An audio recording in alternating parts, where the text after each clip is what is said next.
Okay. So, hello. So,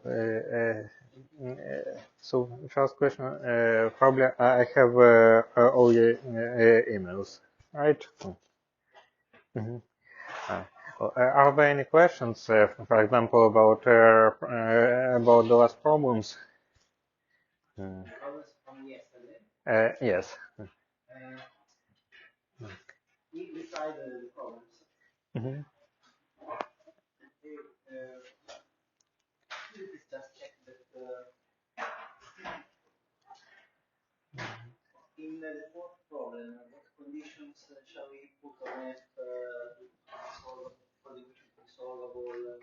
Uh, mm, well, you can say that it is as good a function as you want. For example, uh, well, maybe the only requirement is that it is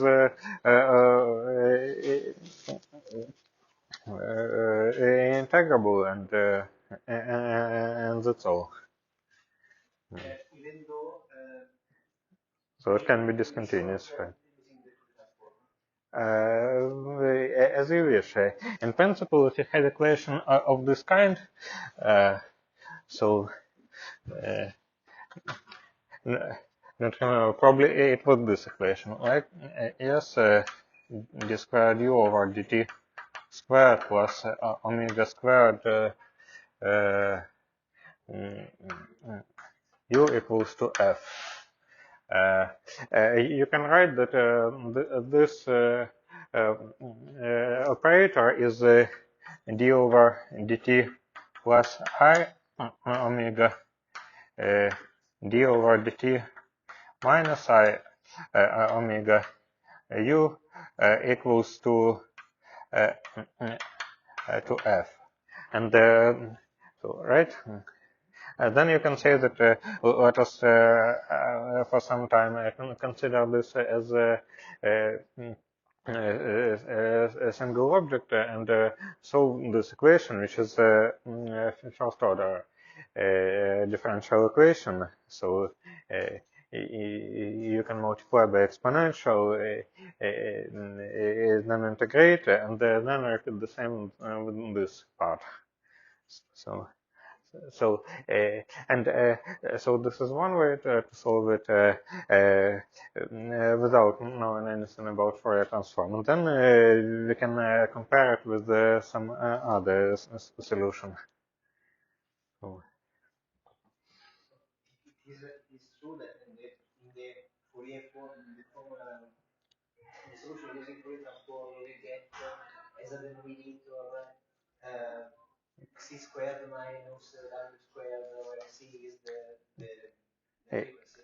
yes, and there will be a question how to integrate this, how to understand this Fourier transform.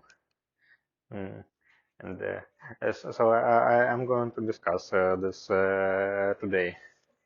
So, but the point is that if you have this equation, you can the only thing you need to solve this is to factorize differential operators like this and to integrate. So you can get a solution almost for free. So, but last time we considered actually a simple equation. This equation was d over dt u plus, so it was a part of Laplace equation. It was an equation for some fixed mode, for some fixed mode in coordinate space. So this equation is plus gamma u equals to f, and u of t equals to f of t. and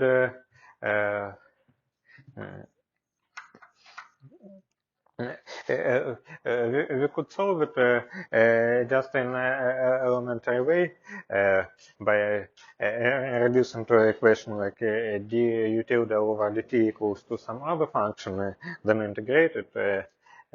So it was more or less trivial. And the solution of this was u of t equals to, and initial condition u of 0 equals to u0.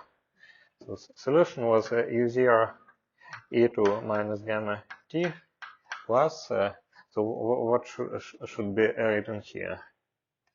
Let us maybe write integral from, for simplicity, from minus infinity to plus infinity,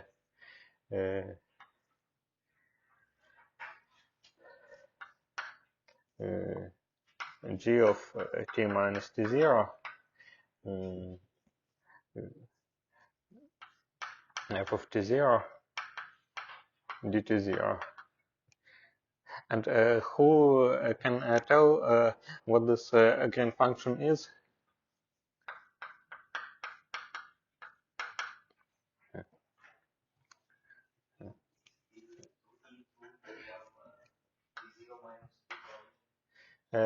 Yes, so let us think. Yes, gamma t0 minus t, and it should also vanish at some part of this interval, and it should vanish for some values of t minus t0.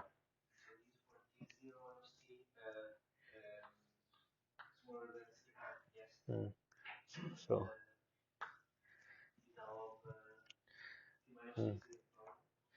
So you can remember this in this way. One is that it should be non-vanishing when this exponential decays. Another way to think is that solution at later times depend only on solution at smaller times. So it should be theta of t minus t0. So and now there is a question like I started to tell about the delta functions. So we can say that d over dt of theta of t minus t0 is a delta function. It's a generalized function.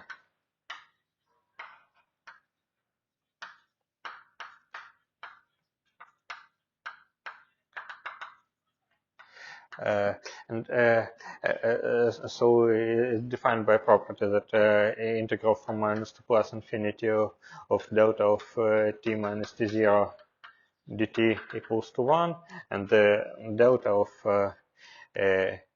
t minus t0 equals to 0 when t is different from t0. So of course there is no such function, but the integral of delta of t minus t0 f of t0 or f of t or some phi of t dt is well defined, and it is phi of t0. So and this appears in a sense that this green function also satisfies this equation, but with delta functional right-hand side, d over dt plus gamma g of t minus t0 equals to delta of t minus t0 Now I want to tell how can one understand this equation in a kind of rigorous or more rigorous way. So let me check that recording is working. Yeah, it's fine.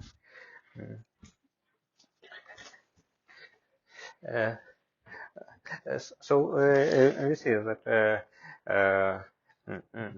these generalized functions are not functions themselves, but integrals of them with some other functions which are very good, smooth with compact support, like the best functions among smooth functions.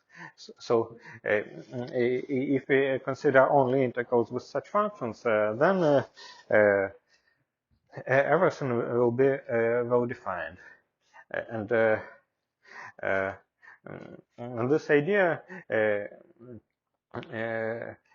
leads to another idea that we can try to replace this equation with something else.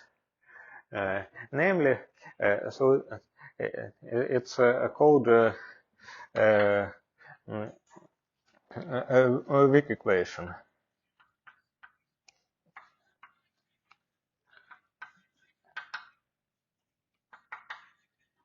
So instead of considering this one, d or dt u plus gamma u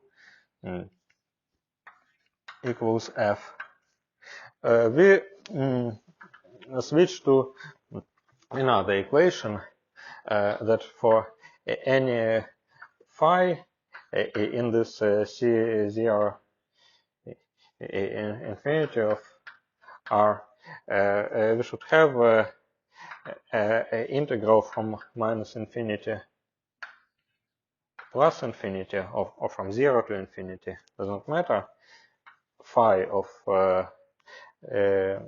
t times du d over dt plus gamma u dt.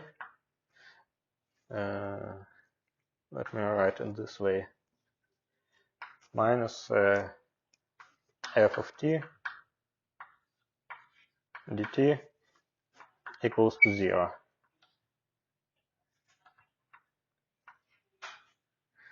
So this, of course, follows this equation always. This equation, of course, follows from this one. We just multiply by something and integrate.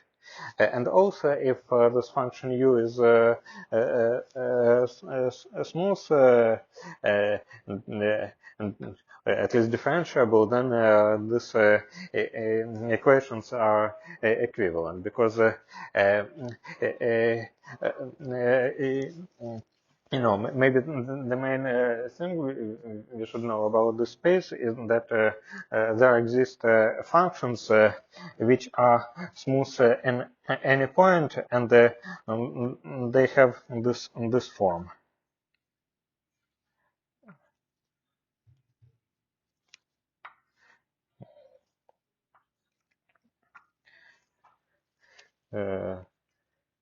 So good functions in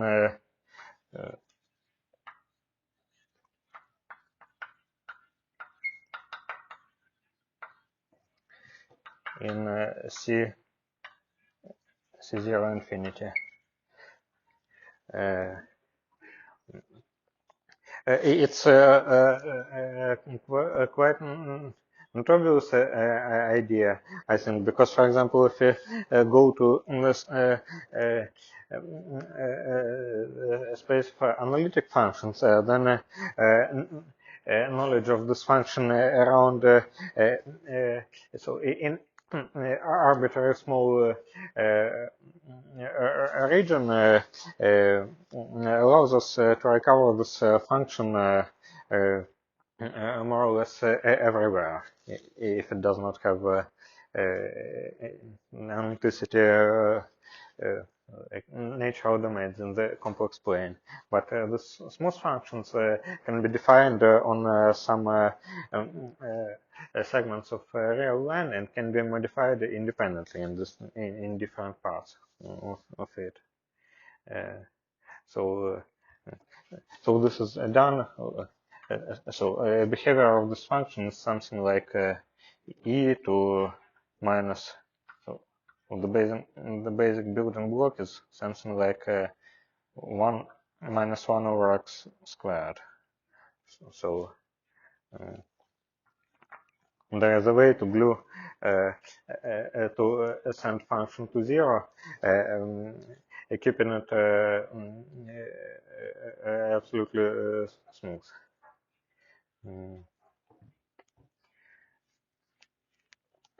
So I don't know. I don't want to write this interpolation explicitly, but probably you saw it somewhere, right? So there's an interpolation between 0 and 1.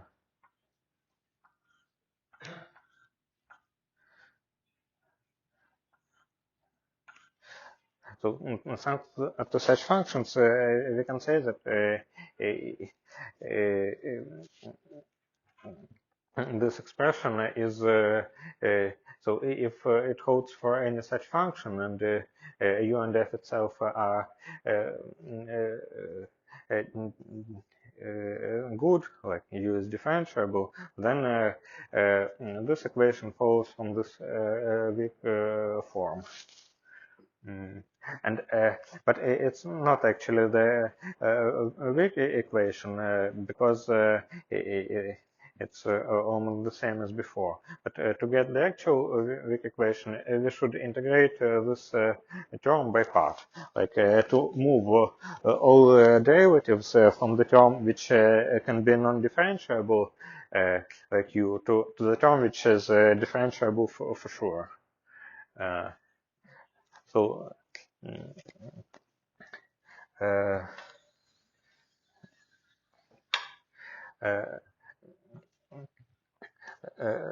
so weak equation itself is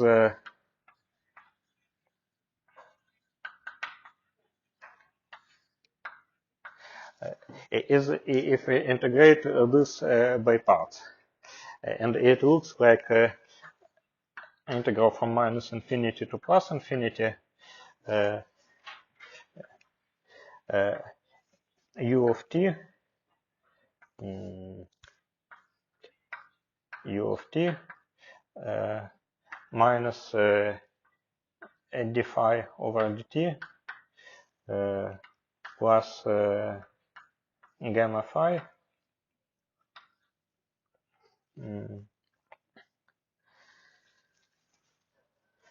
minus phi of t f of t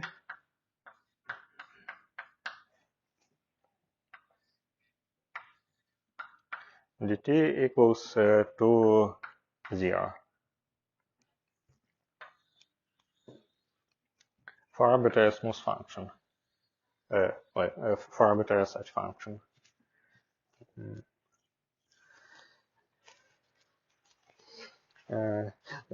So what is now the advantage of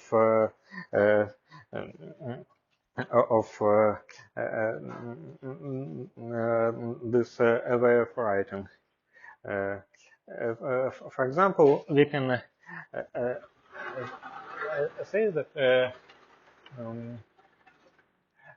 we are looking for a solution of our u of t in such a way that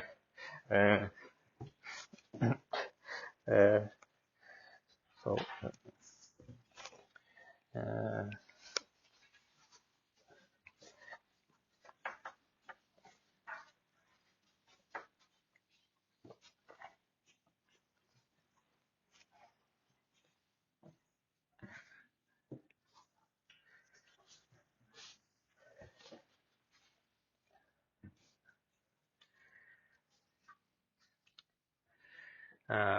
oh, actually, no.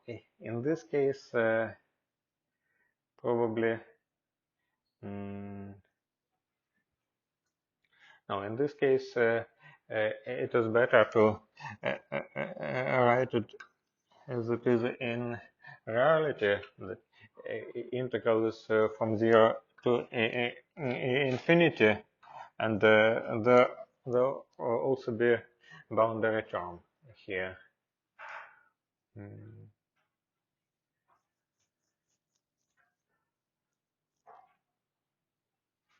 No.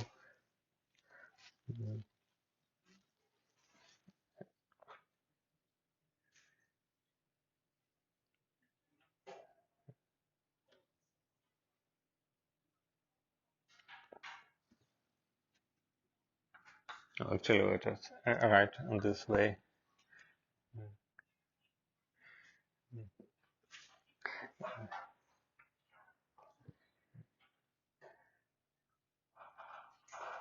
Yeah, and we want to solve we want to solve this equation for some using some green function. So we say that u of t. So I'm forgetting about this initial condition. We can say that u0 is just 0. Uh,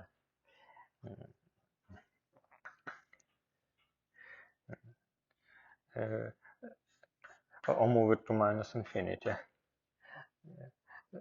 So I want to say that u of t is some integral or dt0, g of t minus t0, f of t0.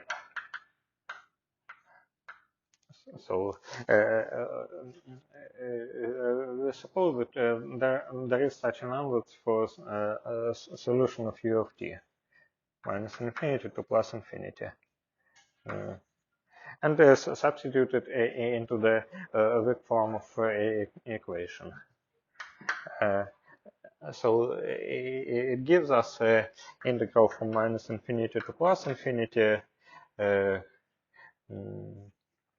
g of t minus t0 f of t0 minus d phi over dt plus gamma phi, and this is the integral in dt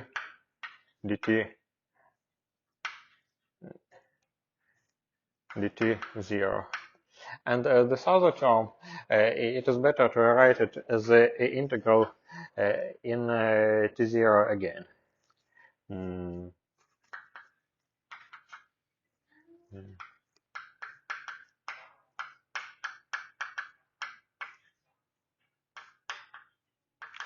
And this equals to 0. And now, if we say that this f in the right-hand side is, for example, again c from c infinity with compact support,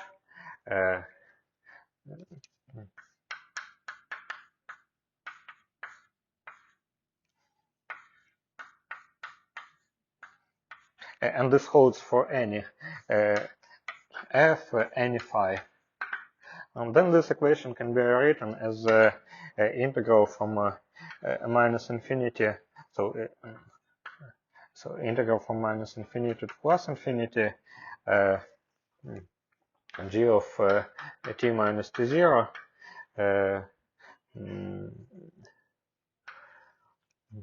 minus d phi over dt plus gamma phi dt equals to phi of t0.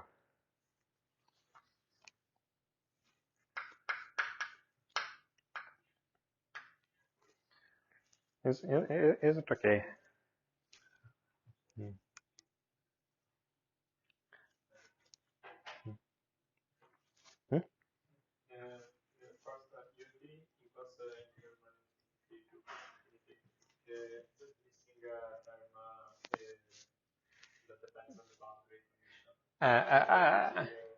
No, I would like to forget about this boundary condition and say, for example, that mm, I want to say something like, let us say that boundary condition is u at t goes to minus infinity goes to 0. This is instead of boundary condition.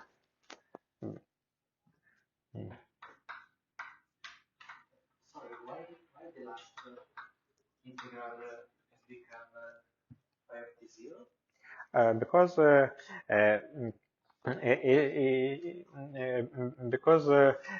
have a statement that this difference integral of g of t minus t0 times this thing minus f of t0 or minus phi of t0 integral with any f of t0 in dt0 equals to 0.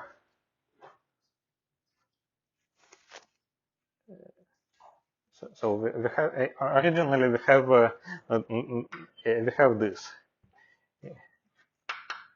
integral of f of t0 t0 dt0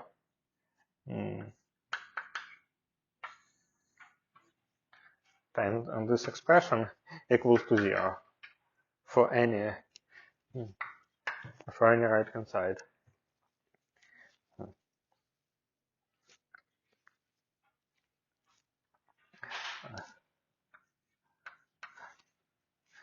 So if we manage to solve this equation, then this will automatically solve.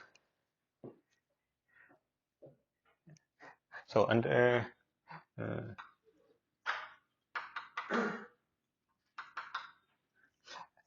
so I decided to introduce new boundary condition that u of minus infinity equals to 0, or we can say that we choose some time and send u to 0 at that time. So we can concentrate only on the right hand side of this, only on the second term in this solution.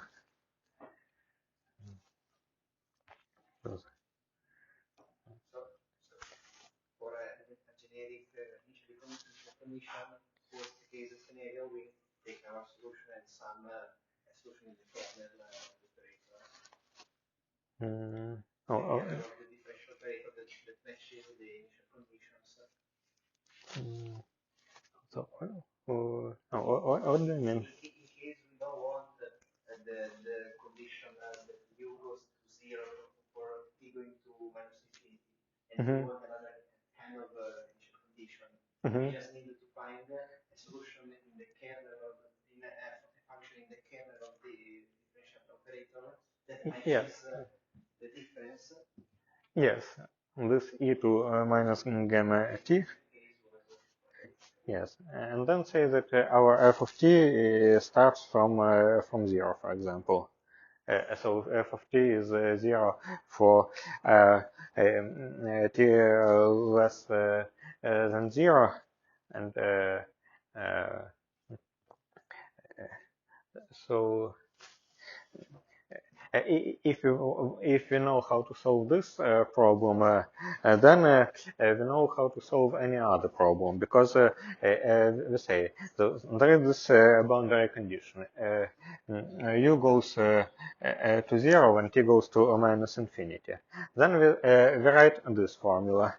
And if we now say that if of f of t0 is 0 when t0 less than 0, then we automatically get a solution of the equation like u prime of t plus gamma u equals to f for t is greater than 0. And the initial condition for this equation is u of 0 equals to 0. And if you want to get some other initial condition, we just add the solution of the homogeneous equation. We can.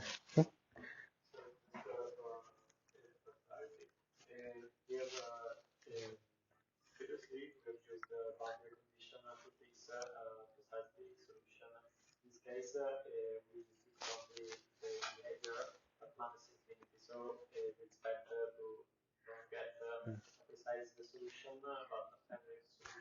No, because you see the difference of two solutions of this equation solves the homogeneous equation, right? So if you have u1 and u2 that solve this equation, then you we have u1 plus gamma u1 equals to f, and u2 prime plus gamma u2 equals to f. Then a difference of these equations is u1 prime minus um, u1 prime minus u1 minus u2 prime plus gamma u1 minus u2 equals to 0, which means that u1 minus u2 is some constant times e2 minus minus gamma t. And if we now send t to infinity, to minus infinity, u1 minus u2 goes to infinity, because this exponential is growing in the negative direction. So this gamma is positive. I forgot to mention. So this is t, this is e2 minus gamma t. This is like this.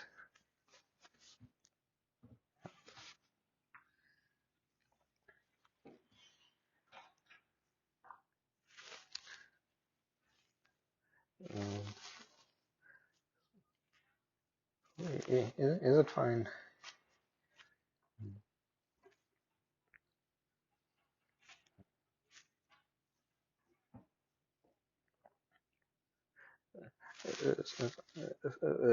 So I'm saying that it makes so for such equation it makes sense to consider boundary conditions at minus infinity, because the solution of the homogeneous equation so grows to minus infinity.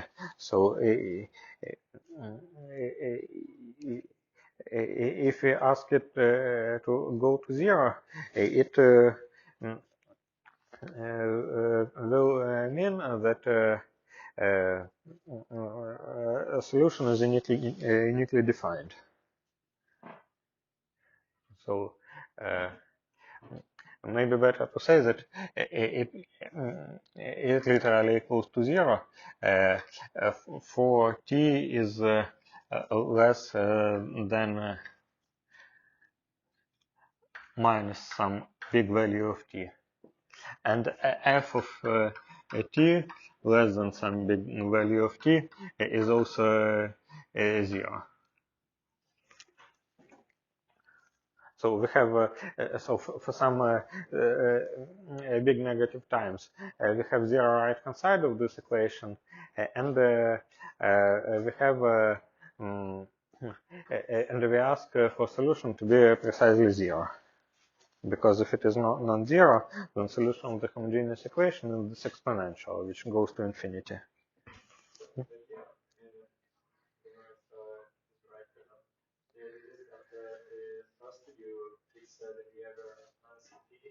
Mm-hmm.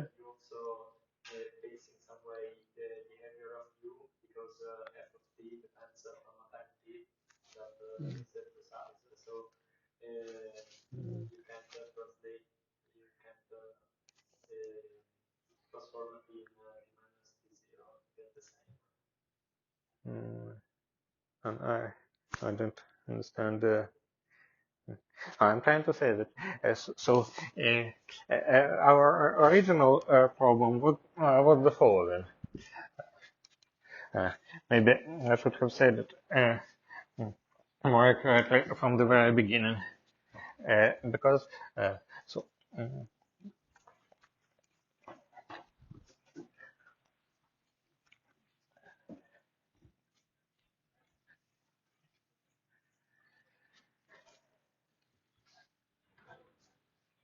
So original problem is mm,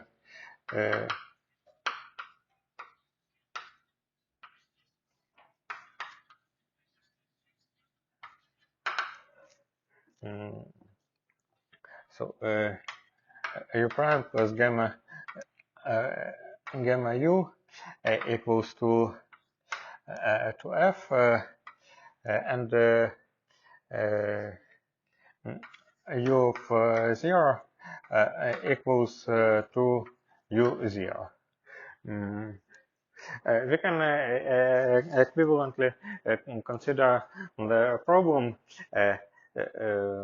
when u of 0 equals just to 0, because the solution of the problem with a non-trivial initial condition can be obtained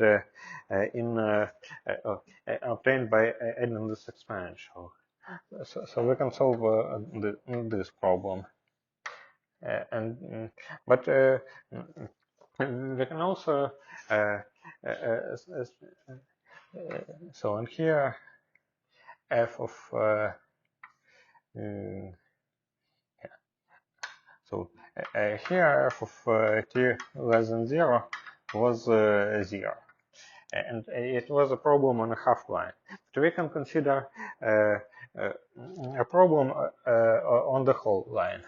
So this is from 0 to this is. We can consider this problem. So there is some f which is here. So this is f of t, and this produces some u which also vanishes for negative values of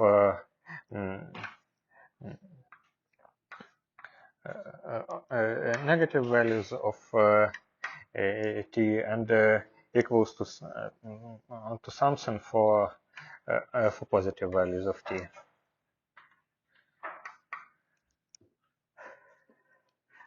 But there was some point 0 in this problem. But we can modify this a little bit.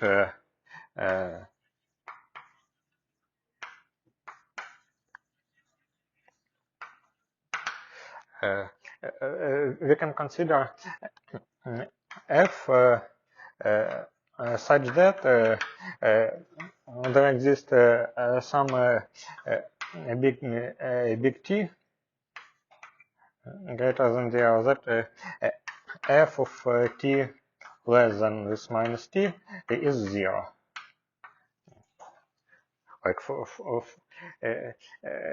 any f, there exists such a time that it vanishes there. And in this case, if f belongs to this class, we can solve this equation for these initial conditions. U prime plus gamma u equals to f, and u for u of t when t goes to minus infinity is 0. So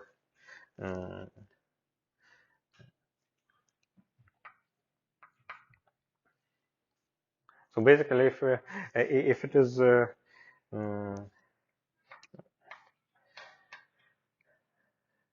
so if you solve this equation for such f, then for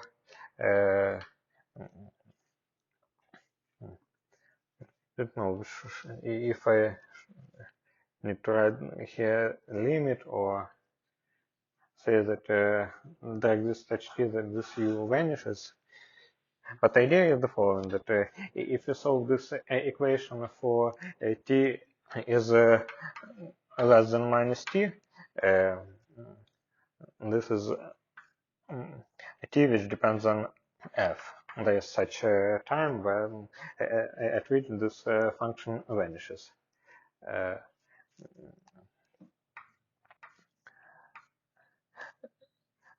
So if you consider this region, then this equation becomes becomes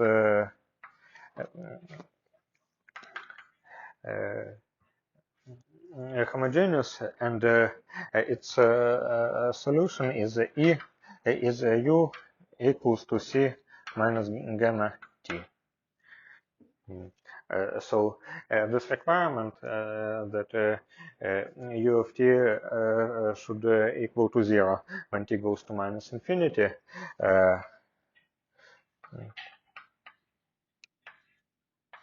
is equivalent to a requirement that c equals to 0.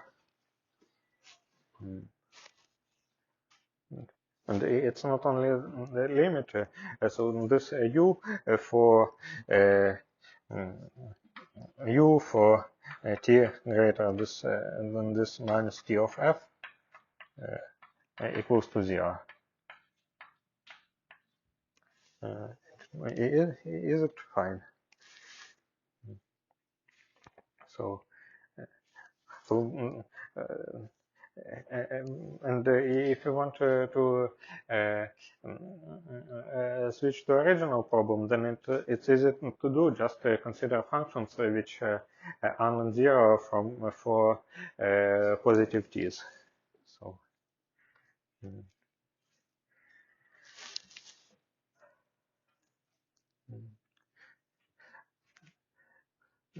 Okay, so probably I'll erase this. Yeah.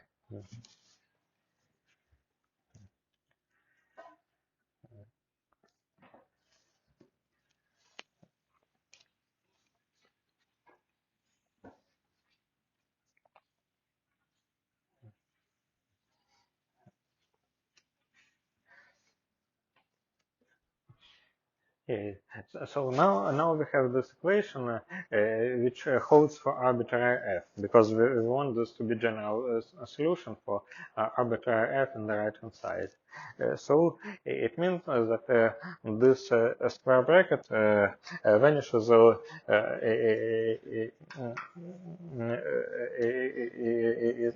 itself for any phi. And if you look at this equation satisfied by the green function, we see that this equation is actually a weak form of this equation. We just multiply this by some smooth function phi and integrate it from minus infinity to plus infinity, and integrate it one term by parts. This one. So now let us try to solve this weak equation. So minus infinity to plus infinity g of so it holds for any phi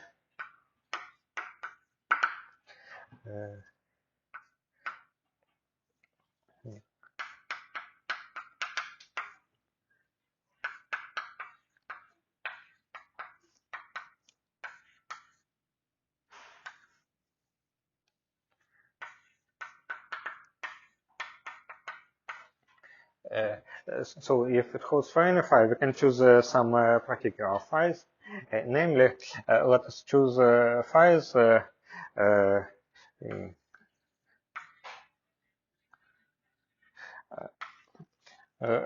such that phi of 0 equals to 0. Or maybe better to say that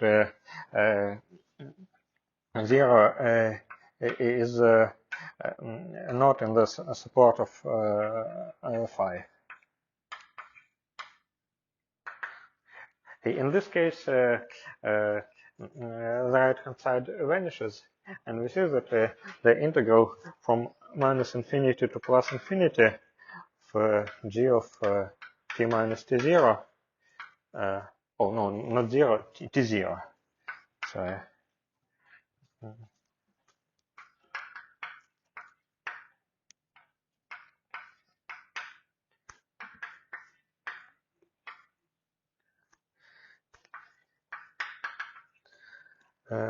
So now we can integrate this by parts back.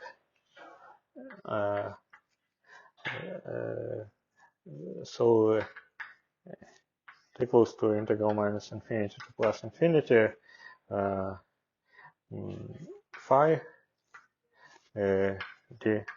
dg over dt plus gamma g dt.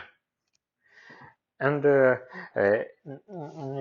it holds for any function such that t0 is not in its support, then we conclude that G satisfies this homogeneous equation dg over dt plus gamma g equals to 0 for t is different from t0. This can be solved, of course, right?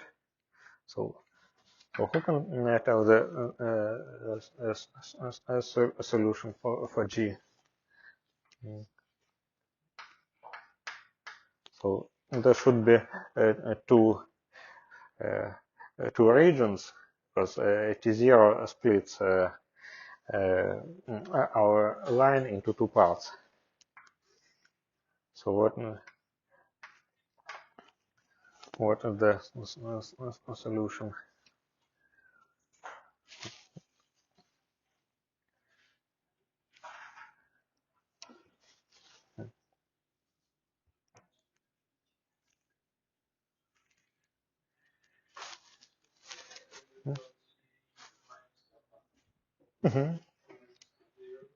Yeah, C plus e to minus gamma, let us write t minus t0.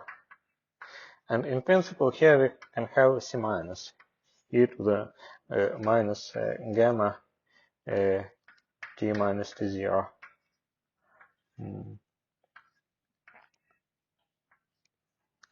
Right? But this c minus in our case should be put to 0, and because of this boundary condition, we need a solution of this equation to vanish at minus infinity. So this c minus equals to 0. So so we found almost everything. But now, so is it fine? Why is the equation true for t just for t different from t? The only point where the equation isn't true is for t equal to 0, because we use the phi which is 0 not in the support, so we don't get information on t0. Yes. Okay. So. So. Sometimes we can use phi's that approximate, for example, indicators function of some intervals to scan on the left and on the right. Yes. Okay. Yes. Precisely. So the files which we can use here are of this. So all files should look like this. So.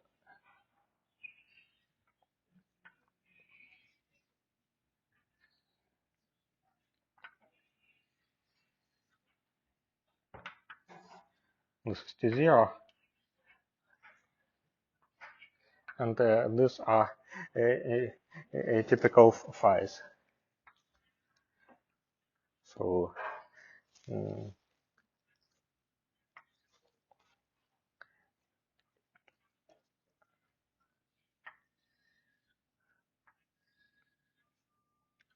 something of this form.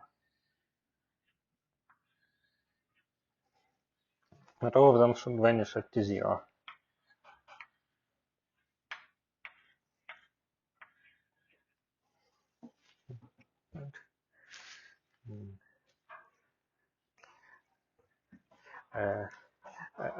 So we found almost everything. The one thing which we need to find is this C plus. And to do this, we should take some function which we have not used yet. namely some function which is non-zero around t0. So this was the first step. And second step is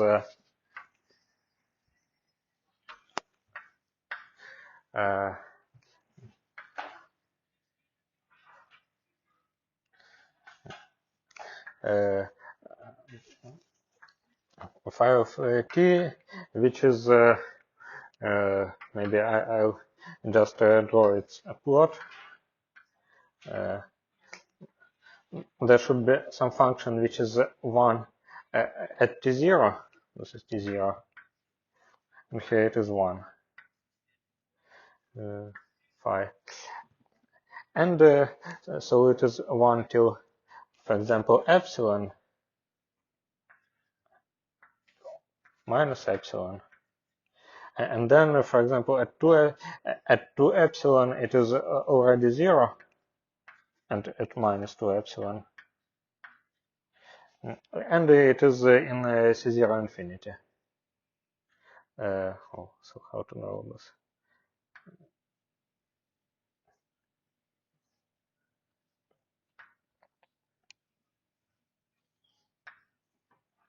Like this.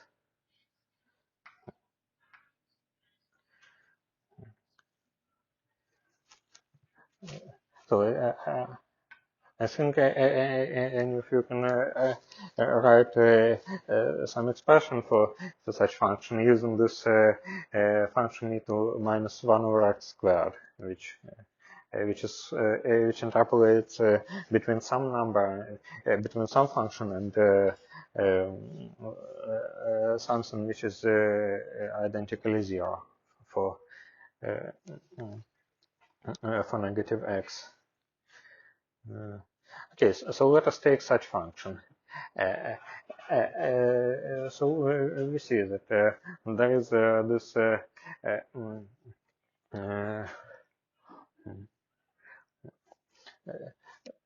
so there is this integral. So where is it? So this one. So we see that integral from let us write minus 2 epsilon to 2 epsilon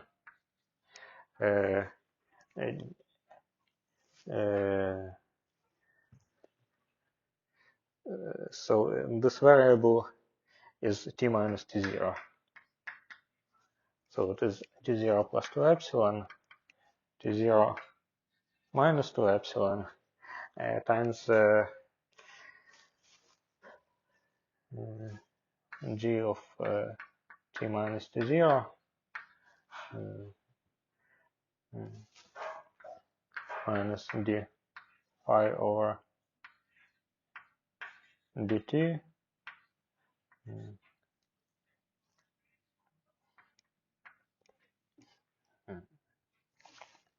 plus gamma phi dt.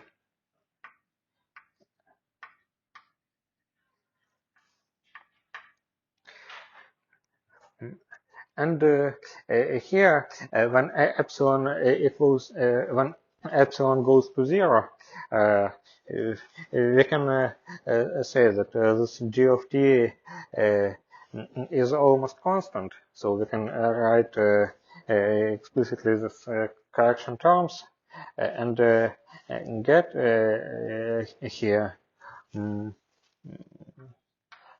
So. So this integral actually vanishes for the lower half because g equals to 0. So it is integral from 0 to t0 plus t0 plus 2 epsilon.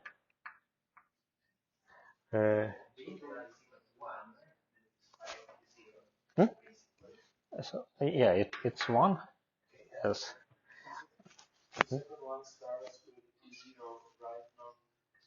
Yeah, thank you. g of t0, g of t minus t0 times minus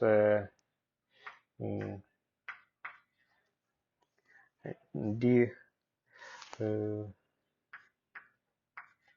phi over dt plus gamma phi. And now we can estimate this integral. So the second term equals the second term is of order epsilon because this g is of order 1, phi is of order 1, so it goes to 0 when epsilon goes to 0. And for the second and for the first term we cannot do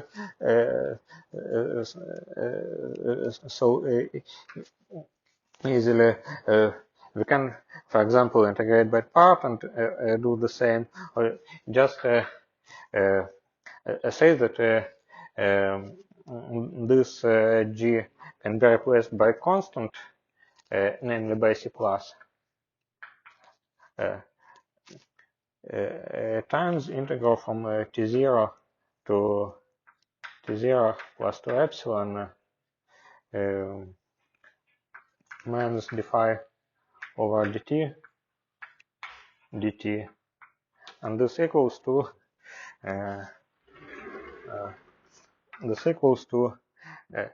plus O of epsilon squared.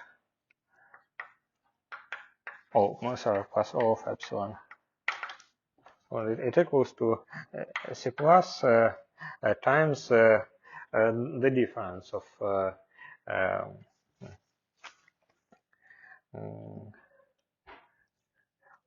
phi of 0 minus phi of t0 plus 2 epsilon.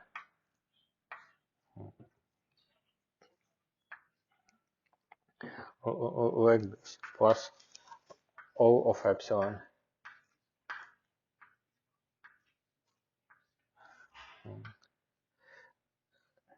And so finally it is C plus O of epsilon. And since we can now send epsilon to 0, we conclude that this, and it holds for any such function, we conclude that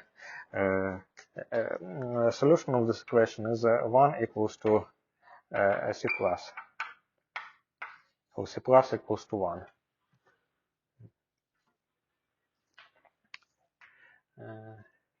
And what I did here is actually some rigorous way to say that such equations with a delta function on the right hand side can be solved in the following way. We solve this equation for t different from t0. We get some piecewise a smooth solution, and then we integrate this around t0 to get this gluing constraint between constants of solution at the left and at the right. So is it fine? I didn't get why the interval should be 1. Which one? The second point when we choose yes. Because it's integral of derivative of this phi. That's right, so it's equal to 1. Mm-hmm. Yes. Phi of 0 minus phi of this point.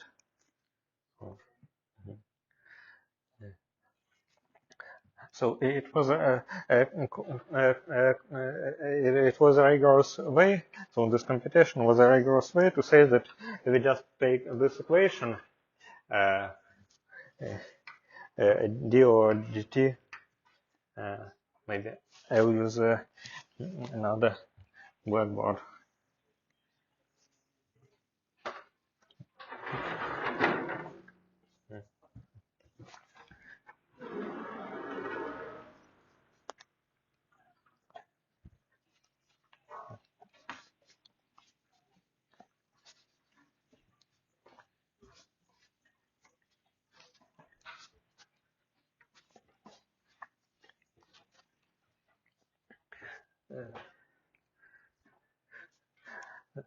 So in simple words, what happened here?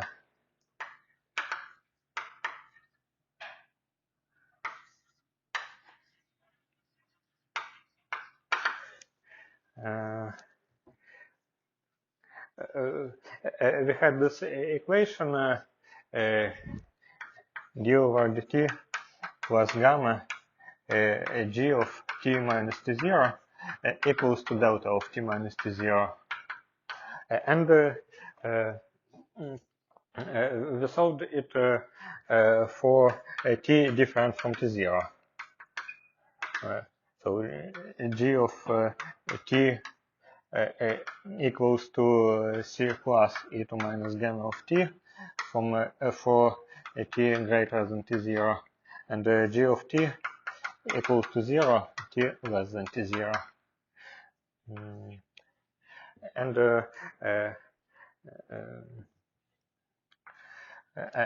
then we had to find this C plus. So just take the integral of the left hand side and the right hand side. T minus epsilon, t plus epsilon, d over dt plus gamma g equals to 1. So this second integral is of order epsilon. So it is g of t0 plus epsilon minus g of t0 minus epsilon equals to plus something plus all of epsilon, which comes from this integral, equals to 1. And so the consequence is that C plus equals to 1. So this is basically what happened. But I tried to do this rigorously. But C the argument is absolutely the same, and computation is basically the same. So if you want to solve some ODE, if you want to find grand function for the ODE, you can do the same. If it is some higher order ODE, solve it in this domains independently, and then find and the relation between constants. So the exam, how far into details shall we get? Solving the equation, how far into the details of the rigorous solution shall we get when we solve for example, this problem during the exam? No, you can do like this. So the only requirement is to get correct statements. So I will not ask for proofs of existence and so on. So as long as statements are correct, then everything is fine. So yeah. So are there any questions about these derivations?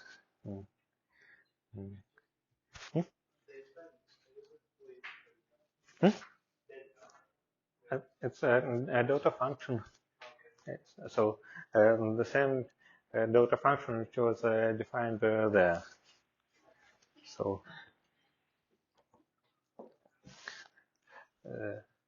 So in this way, here we behave like this delta is some actual function, mm, and mm, here what we get. So we can integrate it and. Mm,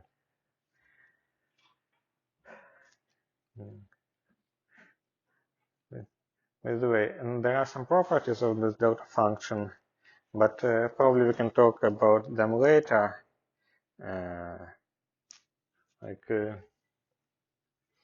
mm,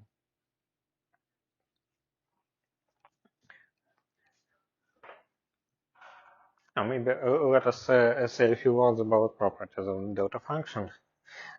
For example, if we consider such expression as delta of f of x, then how it is expressed in terms of f of x.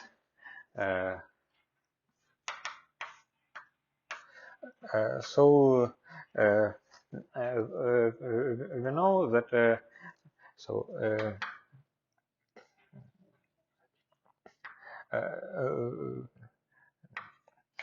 we know that it is non-zero. It is zero when f of x is different from zero. So this delta of f of x is zero when f of x non-zero. So it should concentrate at zeros of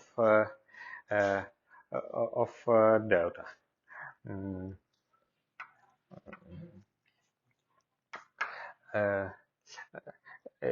Now suppose that x,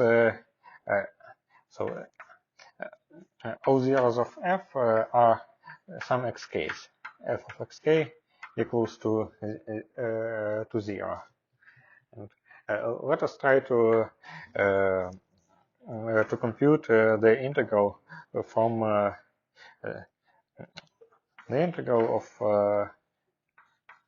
from xk minus epsilon to xk plus epsilon.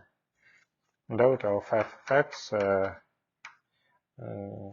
times phi of x dx. And phi is smooth, epsilon goes to 0 as always. So if you want to compute something like this, we should put we can expand f of x as a series, as a Taylor series. Prime of xk plus times x minus xk.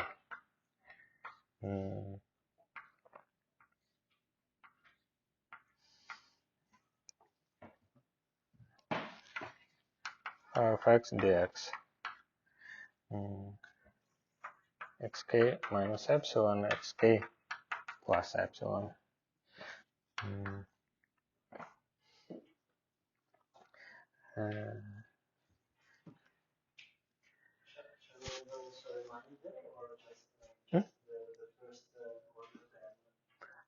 No, we need only the first order term because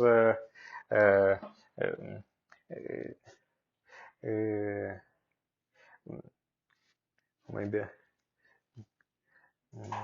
let us if you have a non-simple zero, then this function is not well defined. So let us suppose that there are some higher corrections plus actually let me think.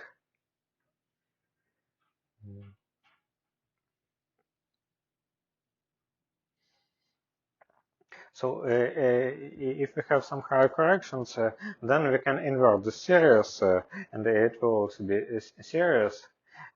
So we want to introduce the new variable of integration here, which is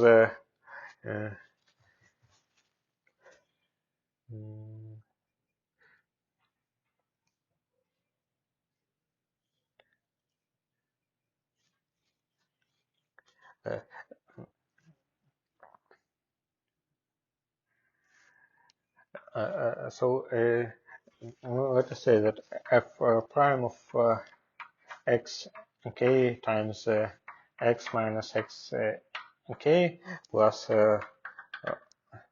all this is some a new variable y. So in this case x minus xk will equal to 1 over f prime of xk, y over f prime of xk, plus some higher order corrections, all of y squared, right? We can invert this series in x minus xk.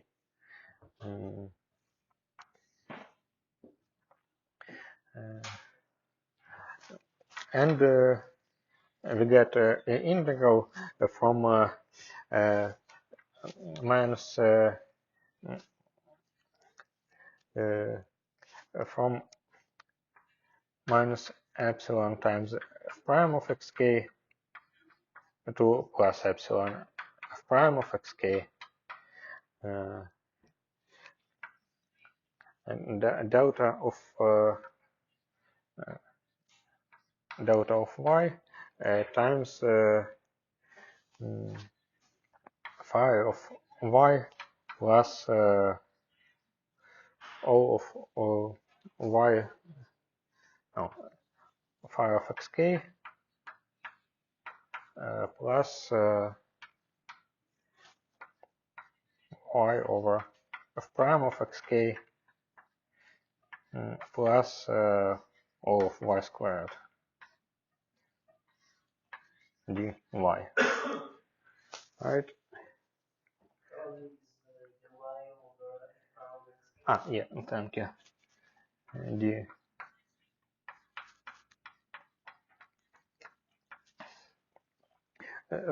So you see here we have delta of y, and here we have phi of xk plus some corrections. So it will compute as phi of xk times. We should be careful because if f prime of xk is positive, then the integration limits are as before. This number is smaller than this one, and if it is negative, they swap, and we need to swap them back. So the answer is that there is a sign of f prime of xk divided by f prime of xk times phi of xk.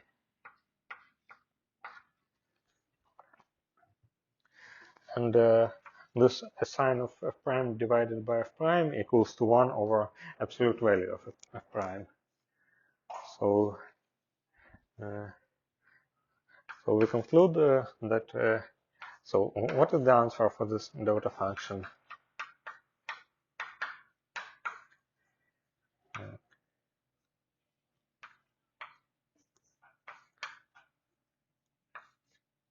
Sum of xk's such that f of xk equals to 0. And what should we write here in the sum?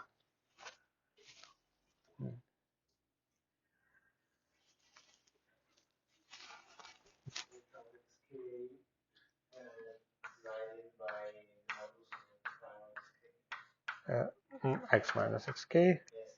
Yes. 1 over. Yes.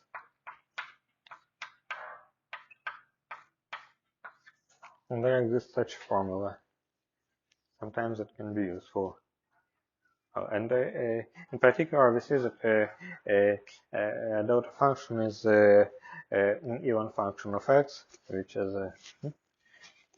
So by verifying that xk are as relative point, we get that x must be greater, strictly greater than 0, so it is well defined. yes. If we compute delta of x squared, then sometimes, well, it should not appear in general, but if it appears, it can mean that you made some change of variables, and so we should think how it appeared. In general, the only such thing is well defined. Let me check the recording. And the last equality, got the sine of prime of xk over prime of xk pi of xk. We are integrating not from minus infinity plus infinity, but it will take phi to have a support smaller enough. We know that this function is zero everywhere else, so we can integrate it only in that region where it's non-zero. Uh, so we know that it should be proportional to the delta function, or probably some derivative of the delta function. And we check precisely what happens in that region where it's non-zero. So, yeah. So there is such formula. There is also a well-defined function delta prime, which is defined that. So basically, it's a derivative.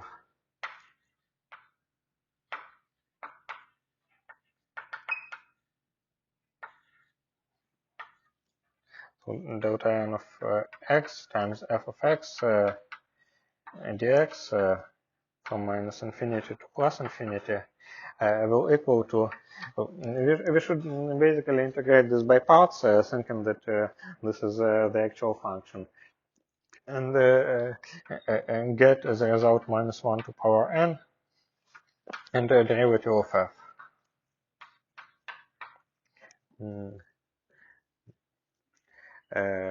We can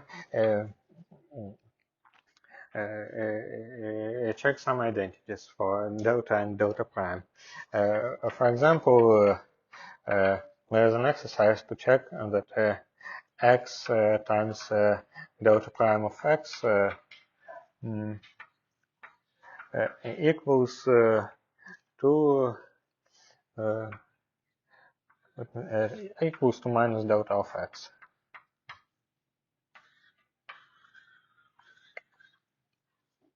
So we can do such an exercise about delta function.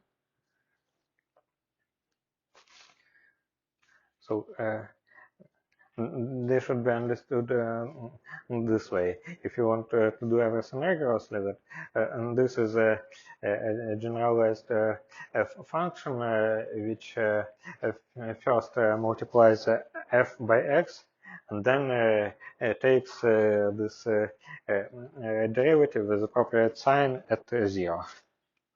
So you can do everything from the definition.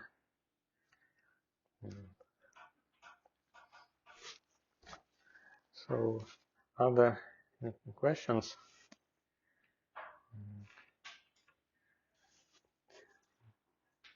So now I want to show you another derivation of this grand function, which uses Fourier transform. And this is what we will use in the for the actual differential equations with several variables. So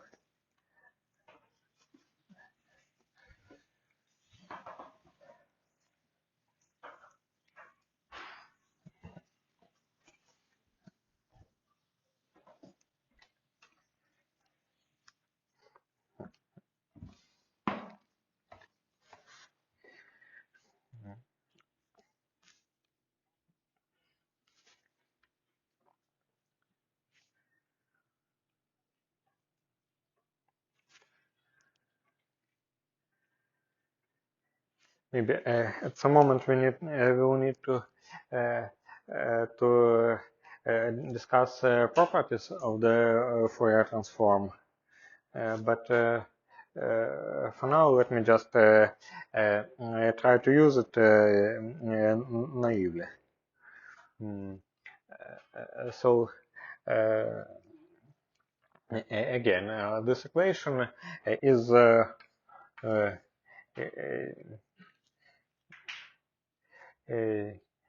d over dt So we will find a solution for the green function. Maybe it depends on t minus t0, so let us just write it in this way. Plus gamma g of t equals to delta of t.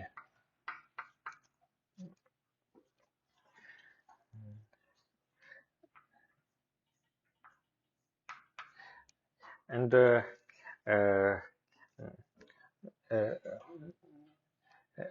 relation between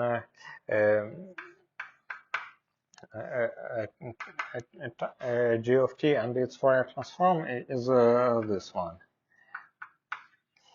I will choose a normalization a little bit. D omega over 2 pi minus 2 pi minus I omega t g tilde of omega and g of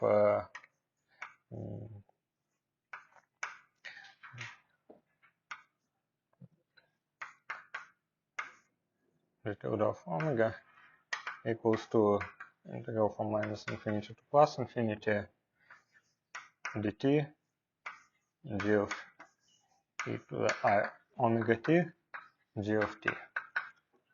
We will actually need to prove that these formulas work, that these two transforms are inverse to each other, but I will maybe we can do this tomorrow, or no, we can do this either today or the next time.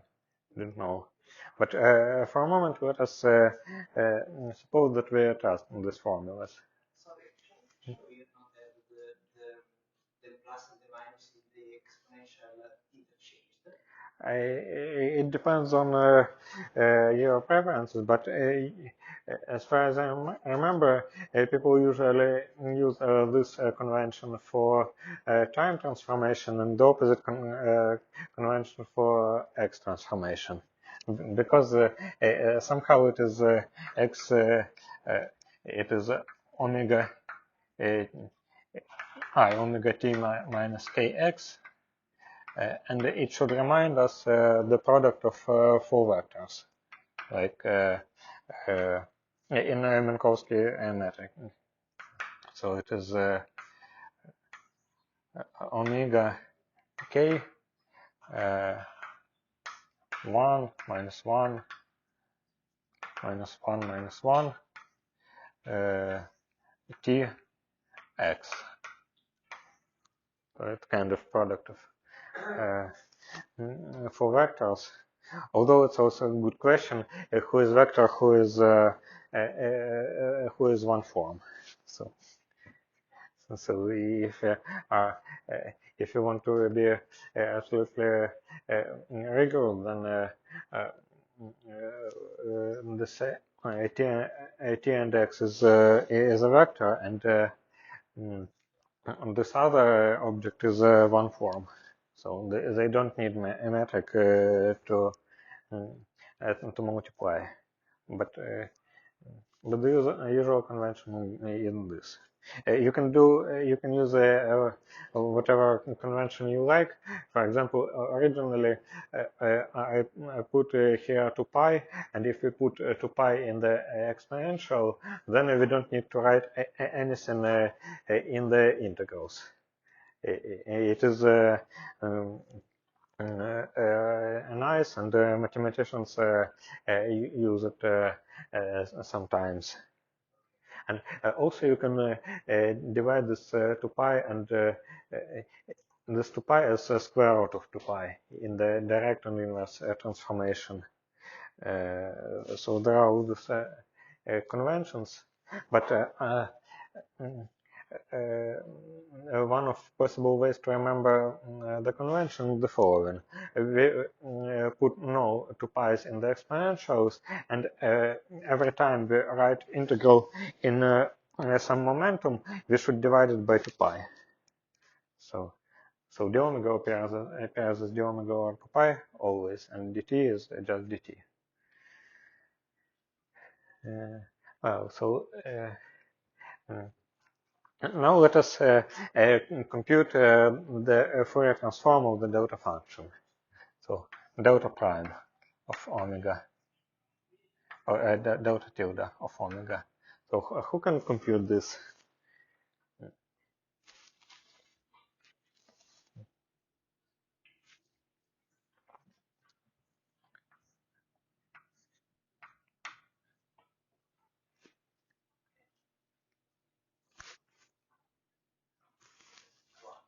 Yes, because if you put here the delta function of, then it will give the value of this exponential at 0. So it will be just 1. Mm. And now, what happens if we act on this operator on g of tau? So, or if we compute the Fourier transformation of the left-hand side. So let us do this. So integral minus infinity to plus infinity, maybe how to do it better. So we have this transformation for g of t, and if we want to, if we act on this differential operator, du or dt plus gamma g of t, then it acts on the exponential, and it equals minus infinity to plus infinity d omega over 2 pi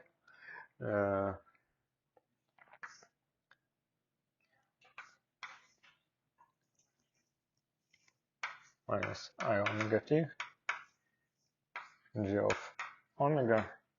And what should we put here? This can anyone else tell this?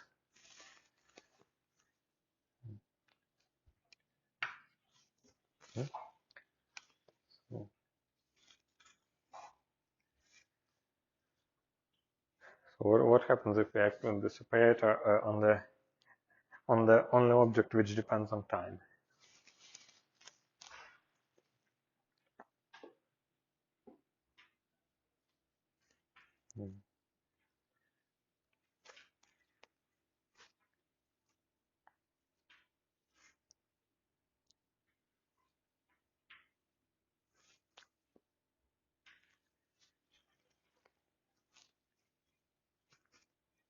Just multiplication by negative I omega Right. Yes. So the Fourier transform transforms all differential operators into operators of multiplication. So we can say that a Fourier transform of this g of t, d over dt plus gamma is minus I omega plus gamma j tilde of omega. So, and if we apply, if we use this knowledge, then we can write Fourier transform of this equation. We know that minus I omega plus I omega plus gamma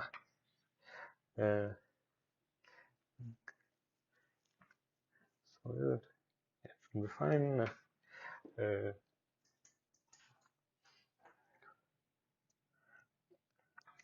G tilde of omega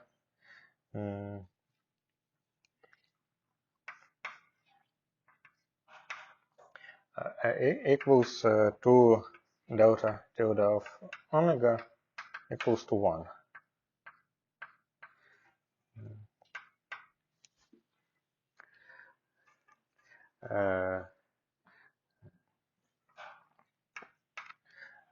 So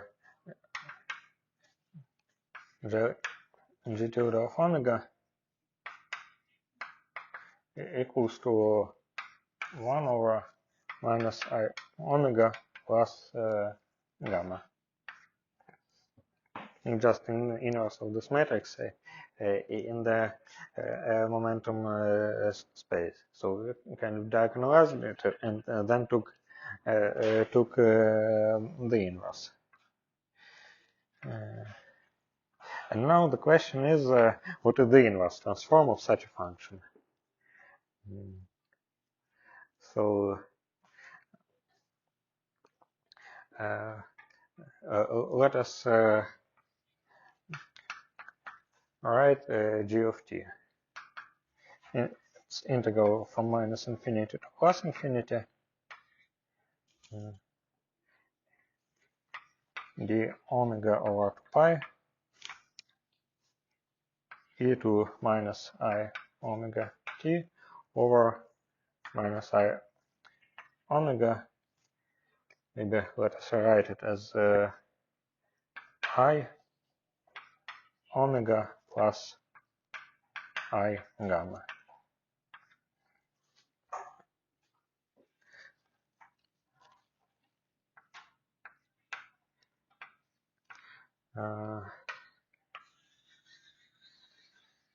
So now the question, who knows how to compute such integrals?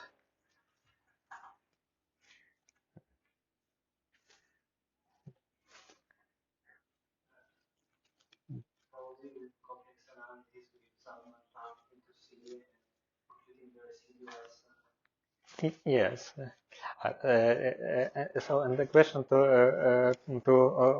all other people: did everyone have a complex analysis or not?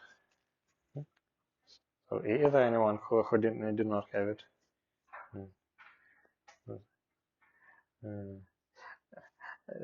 So, good. So I don't.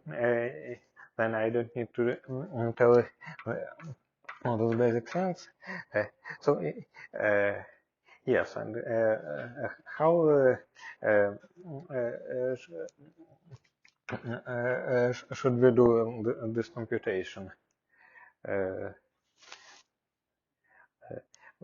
Like We shall choose the right side of the complex plane on which the exponential decays infinity. Yes. So there are two. There is this trait that there is a plane of omega, and originally we have this integral over the real line. So when omega, when t is greater than 0, then so when t is, for example, no, start from t less than 0.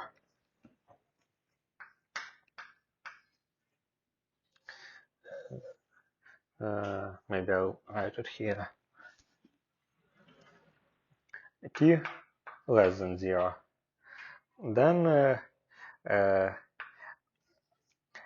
and let us consider upper half plane. Omega is some imaginary part of omega is greater than 0. So we can say that omega is some a plus ib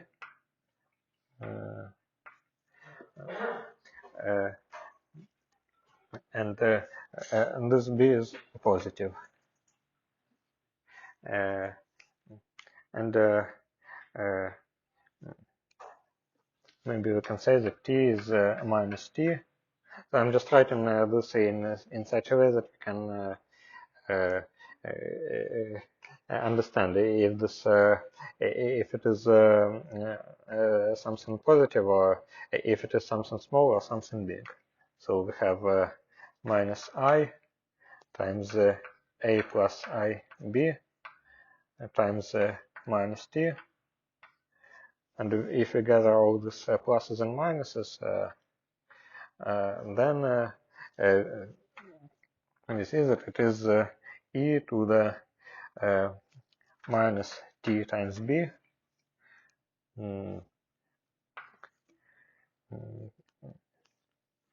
plus I a t.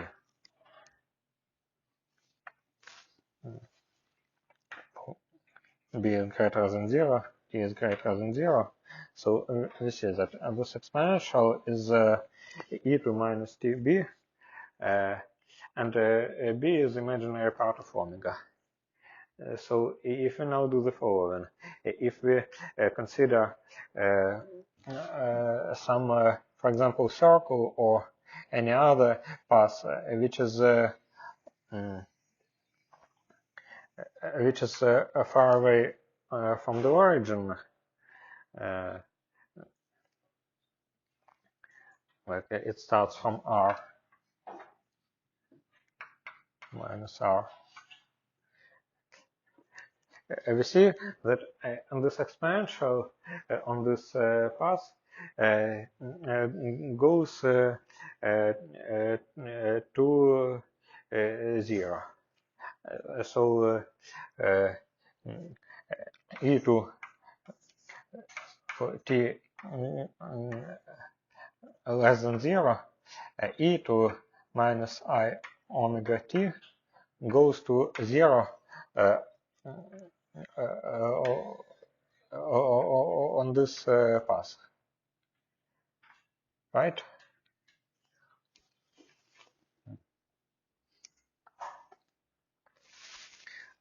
So we can say that our integral, so when t is, let us denote this closed path c c up. So when t is less than 0, our g of t can be written as integral over this c up d omega over 2 pi I e to minus I omega t over omega plus I gamma. And the question is, what is the value of this integral? So maybe the previous question, where are the singularities of this function in the complex plane? Yes. Yes.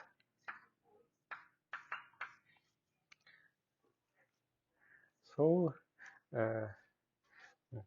so who knows what is the value of this integral?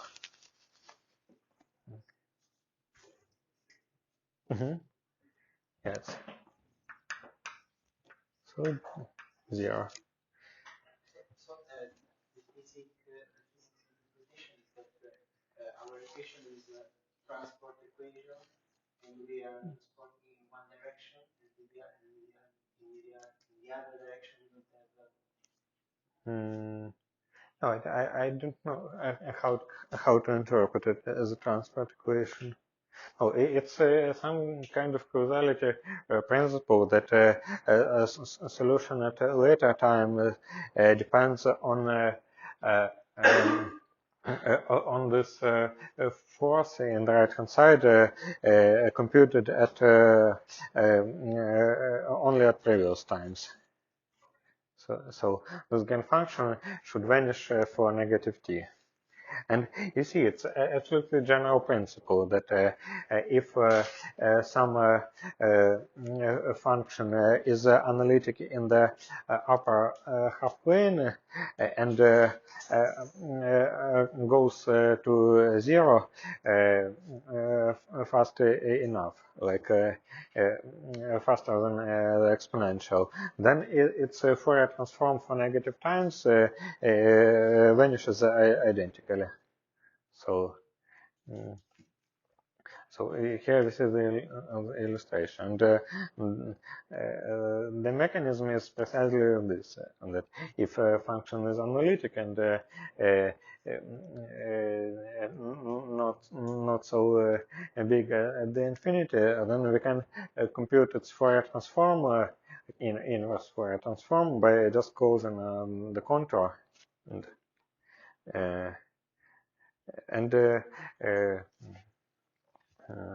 it is a typical phenomenon in physics that green functions, depending on the type of green function, can be analytic in the upper half plane or lower half plane. So,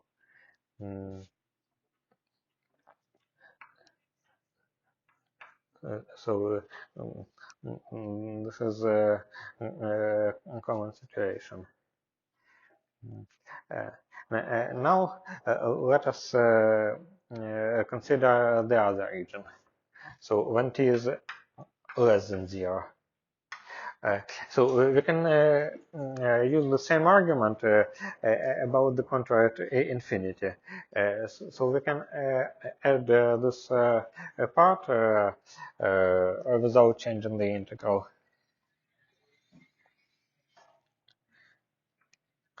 And call this C down.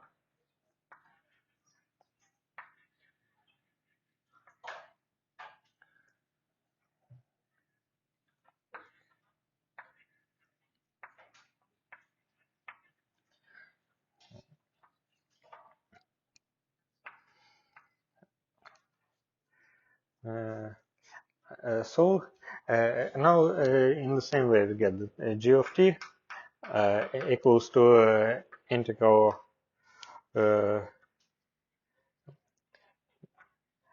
this other contour d omega over 2 pi I e minus I omega t omega plus I gamma. So and who can compute this integral?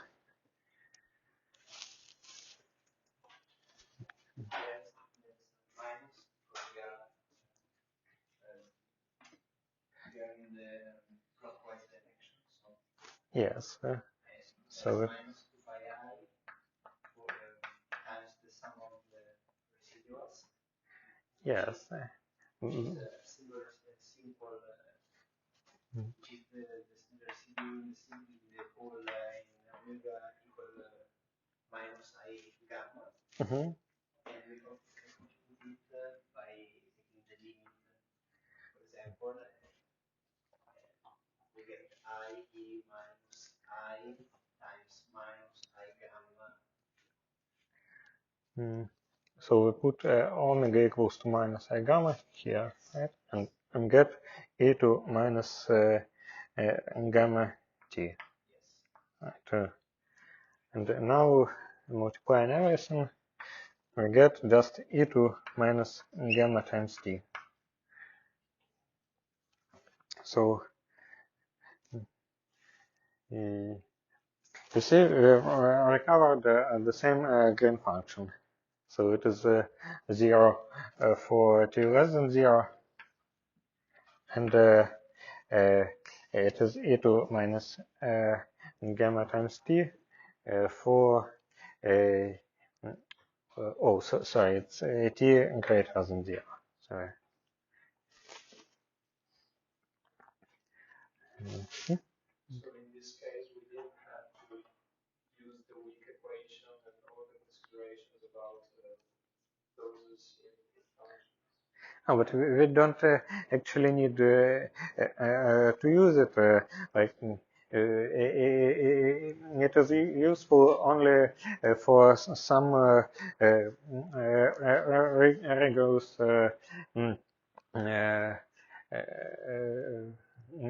computations. Like if you want to make sense of everything and without saying the delta function is an actual function. So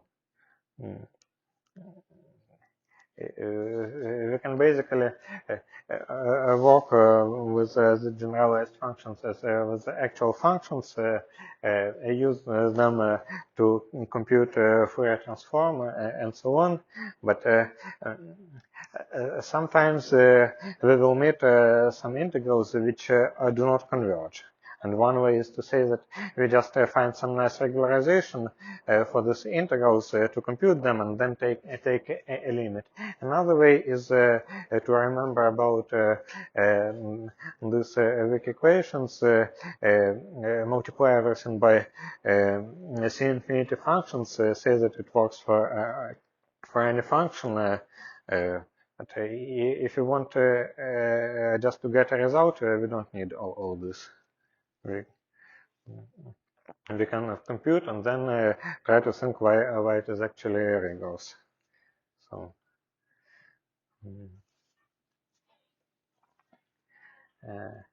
but now we still have some time, and I actually want to show an example of such computation, which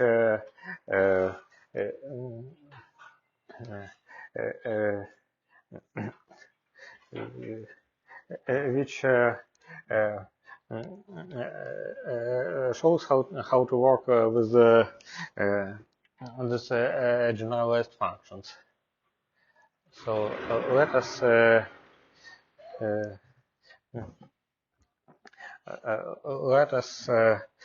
try to compute the inverse Fourier transform of the delta function, because we know this. It's very easy. We just computed exponential at point 1. But the question is how to recover the delta function back. And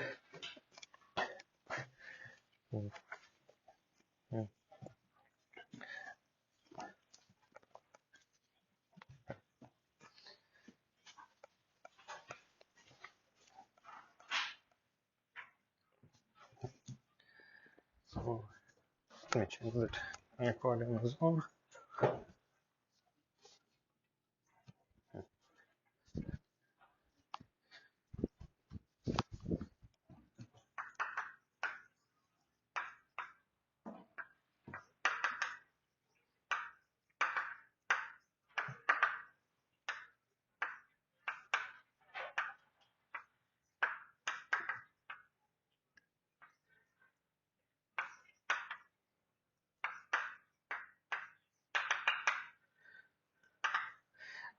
So let us just take this formula. We need to compute an integral from minus infinity to plus infinity of d omega over 2 pi e to minus I omega t. And there is a problem. This integral is divergent. And a practical way to compute this is to multiply by some function which goes to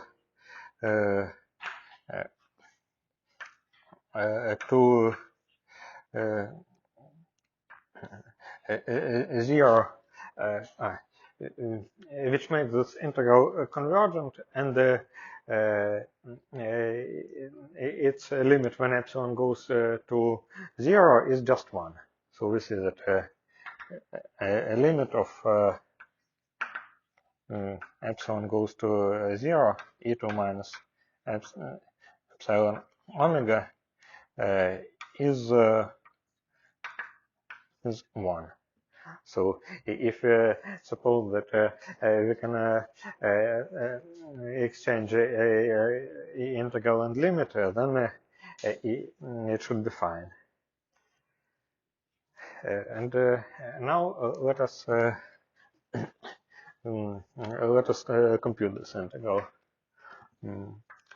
So it is so it's integral from 0 to infinity e to minus epsilon omega minus I omega t plus integral from 0 to infinity minus go from 0 to infinity e2 minus epsilon omega. No, it should be with plus sign, plus I omega t 1 over 2 pi.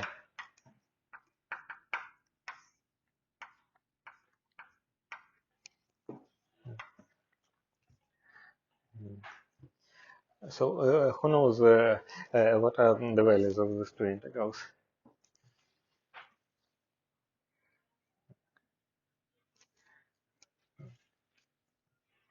I wrote it in such a way that we don't need to think about what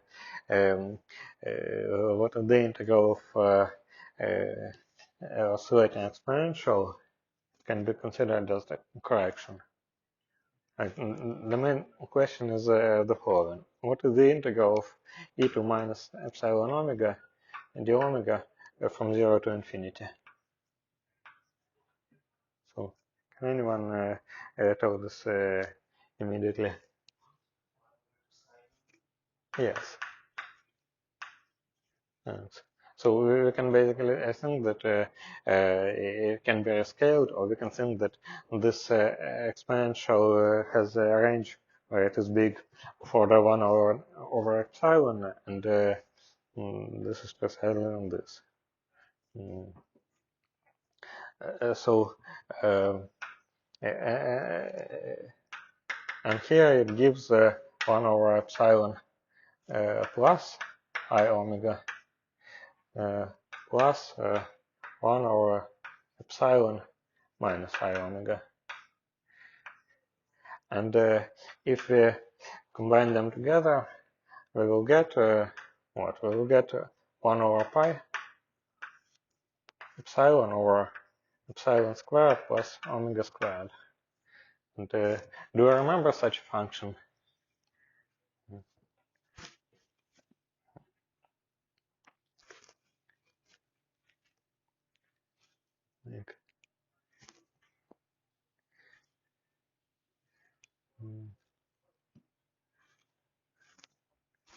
Like you see, this function is for 1 over epsilon at 0. It goes to 0 when epsilon goes to 0. It's non-zero in the the plot of this function has this form.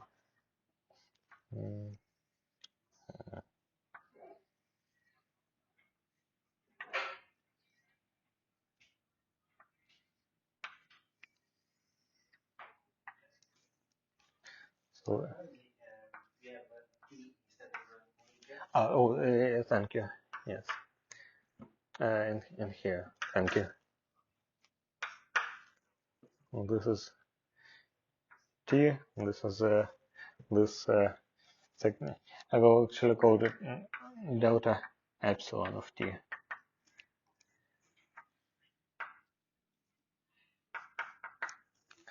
So it's a further 1 over epsilon here. It has some finite value in the interval from minus epsilon to epsilon. And then in the case, you can check that the integral of this function is 1 always.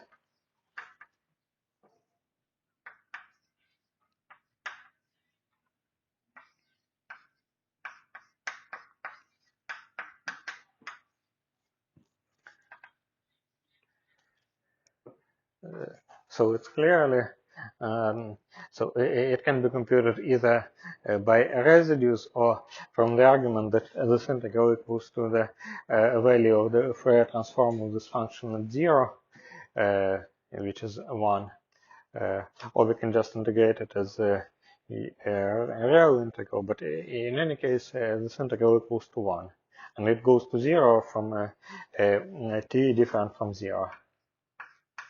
Goes to 0. T different from 0. So we obtain this delta sequence in this case So it means that actually the Fourier transform of 1 is a delta function. Uh, and well, if you want to make it rigorous, we should do this procedure not with the delta function, but with some smooth functions. So this regularization should appear not as something artificial, but something which comes from the Fourier transform of some other function. So, so are there any questions? Hmm? Isn't the Fourier transform like self-adjoint operator? Yes, let me think. So you want to no, if you want one point that Fourier transform preserves norms of functions. But if you want to interpret it as an operator from the space of functions to itself, you should somehow identify functions on a in the momentum space and in the coordinate space, and then so this omega and t should be of the same nature. And then you realize that if you do the Fourier transform with the same sign twice, then because the sign was the same, it will give back not the function, but function of minus t. So probably multiplied by something. So the point is that if you do this 4 times, it will give the initial function probably multiplied by something, and as a result, eigenvalues of the Fourier transform are fourth roots of unity times something. So it's not self-adjoint, at least because it has complex eigenvalues. And it's actually a nice problem to find functions which are eigenfunctions of the Fourier transform operator. For example, there are Hermite polynomials of with some Hermite polynomials times exponentials. So, so. The transform preserves the norms if we put the square root of pi, I imagine. Or if we say that a norm in the coordinate space is with this integral, a norm in the momentum space is with this integral. Okay. So. Okay. Yeah. So. Okay. Thanks for your attention. Probably I'll add some problems about the Fourier transform. Yeah. So.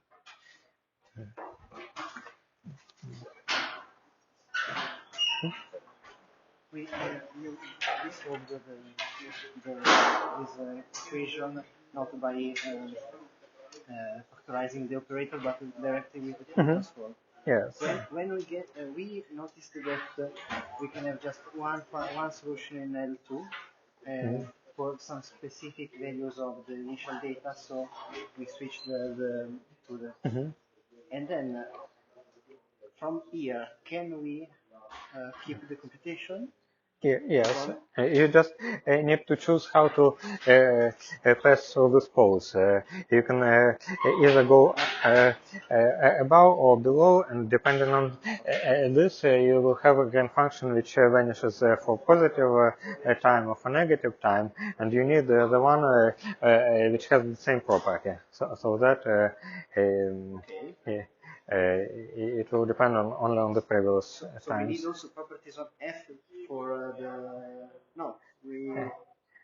So we treat it as the same as with the same procedure to compute the inverse form. Yes, But yes. we leave f tilde of that. We will have, for example, f tilde of omega and f tilde of minus omega because in the residuals. Uh, no, I'm saying that. So. Uh, so you want to get this. Mm, you want to get this convolution formula starting from this one. Of course, this is another problem. So the green function will be different for sure. Yeah, but I would say that it is better to solve from the very beginning the equation for a green function. Such that and look for the green function which is 0 for negative times and something for positive times. So the equation for the green function is the same, but with always the delta here. Yes. And then we convolute with the green function f, and we get the solution of this equation. Yeah, yes. And since you have poles on the real line, you should deform contour a little bit, press it either above this poles or below this poles, and look at this argument. So you want a green function which is 0 for negative t. For what reason? If we choose the other option, what means in terms of interpretation? It will mean that you are solving a different problem, not a kind of initial value problem, but a final value. Okay. Yes. So, well, for example, trajectory problems, if I want to tweak something, I can go with the recursive function in some sense. Yes, yes. For example, grand function QFT, which appears in this case in some different problem, will have a contour which passes below one pole and above another one. So it's also a good object. It's a little bit unusual to me to work with this kind of